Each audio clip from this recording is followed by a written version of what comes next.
Undertale, Pony Island, Void Stranger, Anodyne, I'm Scared, Metal Gear Solid, Doki Doki Literature Club, and Inscription.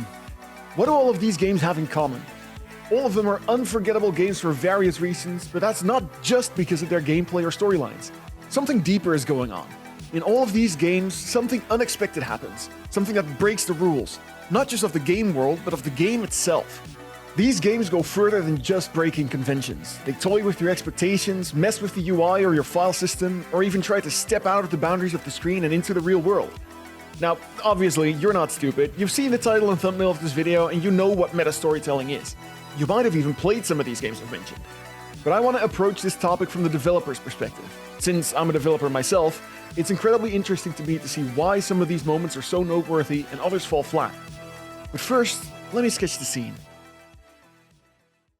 Let's go back in time a few decades. You're back to being about 6 years old, your parents are out of town, and your grandma came over to keep watch over you. But she's already fast asleep while you're up watching television. Time has been flying by as your favorite cartoons flash on the screen, illuminating the room where all other lights are off, when suddenly the power goes out. You are sitting in dead silence with nothing but the faint moonlight filtering through the curtains, bouncing off the TV screen and showing you a distorted reflection of yourself. For a moment that feels like forever, you feel scared and alone. Your thoughts are racing as quickly as your heartbeat, but you are paralyzed by what you see in front of you. The uncanny reflection in the TV screen has locked you in place, and while you stare down the shapes that most resemble eyes, it's almost as if the room is closing in on you and the TV is drawing nearer. You want to move, you want to scream, you want to cry out for your grandma, but before you're able to move a muscle, the power goes back on. The TV resumes playing your favorite cartoons and the light seems to push the walls away from you again. Suddenly, all is back to normal, but you're not looking at that cartoon the same way anymore. You might just remember this moment forever. What just happened? Of course, you were never in any real danger. The power outage was nothing but an unintentional brownout and lasted only a few seconds. But the moment the power went out and you were forcibly removed from the indolence of the TV, you experienced something startling, outside of the control of the producers of the cartoon. Anyone who makes entertainment media of any kind can only control what they show or tell the audience. They have an expectation of the medium, how it works, and what it's capable of. Challenging these expectations is, well, challenging, but it's an extremely powerful tool if it's used in the right way.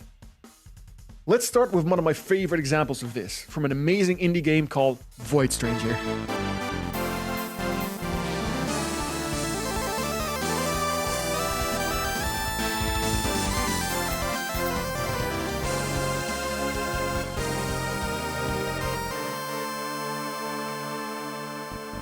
This Sokoban-style puzzle game looks simple at the outset, but it's hiding incredible narrative depth underneath its otherwise simple appearance. If you haven't played this game yet, I highly recommend you skip past this part and move on to the next section so you can still experience Void Stranger blind. But if you've already played it or you don't care about spoilers, let me introduce you to two meta concepts in this game. The first is UI manipulation. This is the major one that stands out as a super interesting game mechanic that also uncovers most of the underlying narrative in the game. It's what makes Void Stranger truly different from other games, but it still follows the rules of Void Stranger. That's not what I'm talking about in this video. Unlike the second example, Void Lord B. They are one of many NPCs you encounter in Void Stranger, and during the whole game, dialogue is presented mostly in the same way, bar some exceptions. There's a text crawl in the dialogue box in the bottom, with character portraits shown on top, usually on the left or the right side. Every time you interact with an NPC, the conversations take place with this familiar structure, even the first few times you talk with B. And then there's this interaction.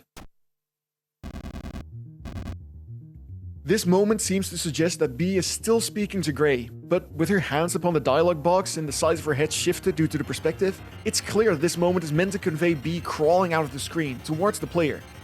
Is B actually addressing the player directly? Who knows, but regardless, it is memorable. I've already given away why this moment is memorable, but there are plenty of games and media that use this trope that aren't memorable, or are memorable for the wrong reasons. These mediocre meta moments can fail because of the execution of the moment itself, but usually they fail because of the setup to that moment. In a previous video, I've already talked about the tension curve and how it appears everywhere. What's missing in a lot of these meta moments is the slow rise to the peak of the moment itself. As a game developer, you can't just slap meta gameplay in randomly. Some games have tried to focus entirely on meta storytelling, but after the initial novelty wears off, these games usually fall flat because they don't have much else going for them. Instead, as a developer, you would want to make sure that players feel like the game is otherwise functioning normally. You cannot give away that something unexpected is going to happen because obviously that makes it expected. Even if the player doesn't know how the game is going to break or interact with things outside the game, the player does expect the game will do something meta, somehow. Void Stranger does an amazing job at setting up what you expect the game to do for just long enough, and then immediately breaking it down. Another game that's incredible at this long setup and hard payoff is Team Salvato's Doki Doki Literature Club.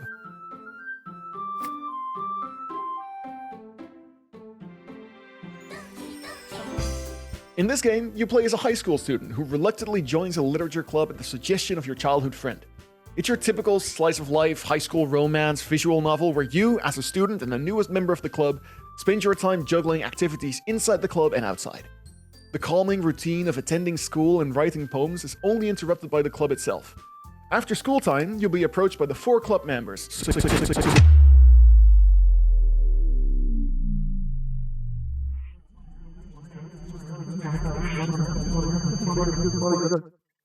Yeah, that happens.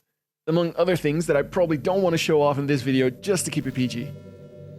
Monika is revealed to be the mastermind behind every odd thing you've seen in the game so far. And all of these moments where the game seems to break down suddenly come together very clearly as Monika's will. Everything you've experienced so far, the interactions you've had, the behavior the other girls have shown, all of it has been in Monika's hands all along. In fact, she's been in control for far longer than you probably think. From the moment you've installed the game, Monika has been watching over you, inspecting you, admiring you.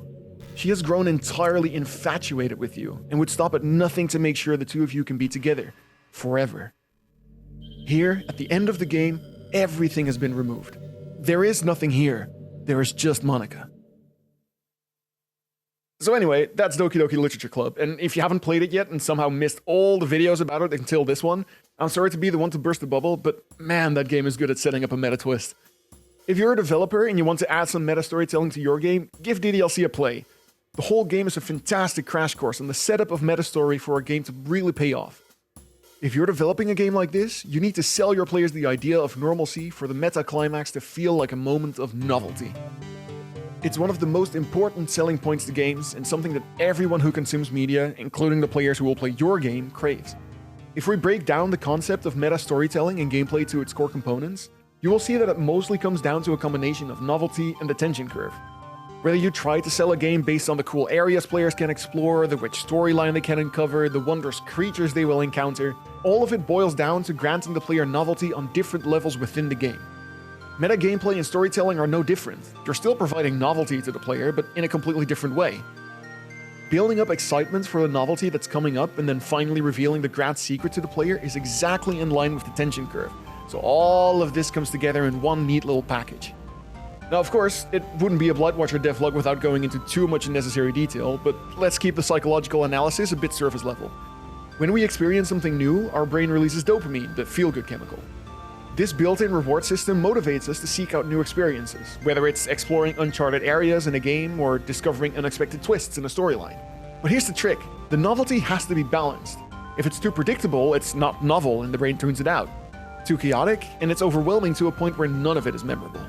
That's where meta storytelling shines. It throws something completely unexpected at you, breaking the patterns you've come to rely on and forcing you to re-engage with the game on a deeper level. It's like hitting the reset button on your brain's curiosity, keeping you hooked through the constant moments of surprise and discovery.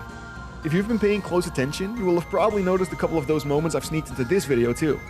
If you haven't found them yet, I'm sure someone in the comments had listed them, but see if you can find them for yourself. Since players crave novelty, it's up to us developers to keep delivering upon that novelty in new and exciting ways. If you're developing a game too, you should be thinking about what else you can add in this novelty layer cake we've built up so far. If you have any exciting ideas to share, or you know of any games that use their meta narrative in a really uncommon way, definitely share it in the comments. Now, because meta storytelling relies on novelty, and novelty relies on information being new and unexpected, I can't give away too much about the meta storytelling in Blightwatcher.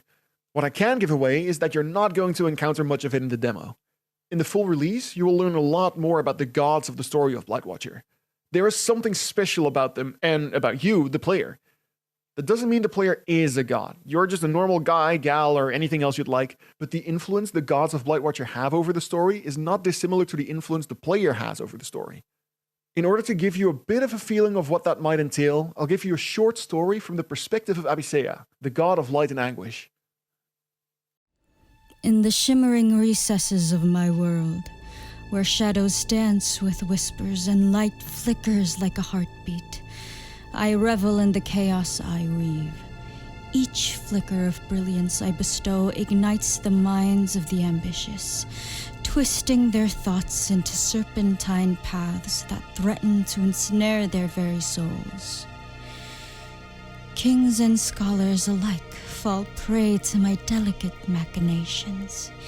Each subtle nudge, a ripple in a pond, cascading into an upheaval that I alone find exquisite. But as I watch the dominoes of society tumble, nations collapsing under the weight of their own hubris, an unsettling realization creeps through my mirth. It's a sensation I seldom feel, a tingling awareness that something greater looms beyond even my and my peers' reach, a force manipulating the strands of existence itself. With every fleeting moment, I sense the delicate fabric of my world being tugged by unseen hands, stretching, teasing as if my chaos plays out on a stage far grander than my cunning can conceive. My laughter echoes through the tumult, but beneath it lies a pulse of unease. What if, amidst my playful machinations, I am but a piece in a game far older, far deeper? The thrill of creating discord becomes a tightrope walk over an abyss I, God of all knowledge, cannot fathom. And yet I press on, for even in uncertainty, the dance of manipulation remains intoxicating. If the world is to end in calamity, let it be under my orchestrated symphony, where every thought becomes a weapon and every action a step closer to divine chaos.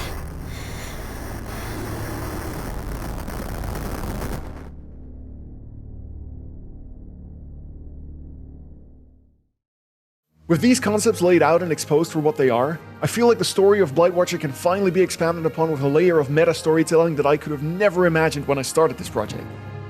The development of the demo of Blightwatcher is well underway, and when Arborholm and the area around it are ready to explore, I can't wait to show you the ins and outs of the world where Blightwatcher takes place. If you're developing a game with meta storytelling yourself, or you want to share your insights, I'd love to read your comments about it. If you enjoyed the contents of this video and you want to keep up with Blightwatcher's development, make sure to like, subscribe, and hit the bell icon. Until the next devlog, which may take a bit longer than usual, Phaii and I will be working hard to make the demo for Blightwatcher as great as it can be. Thank you so much for watching, and I hope to see you in the next devlog. But until then, cheers.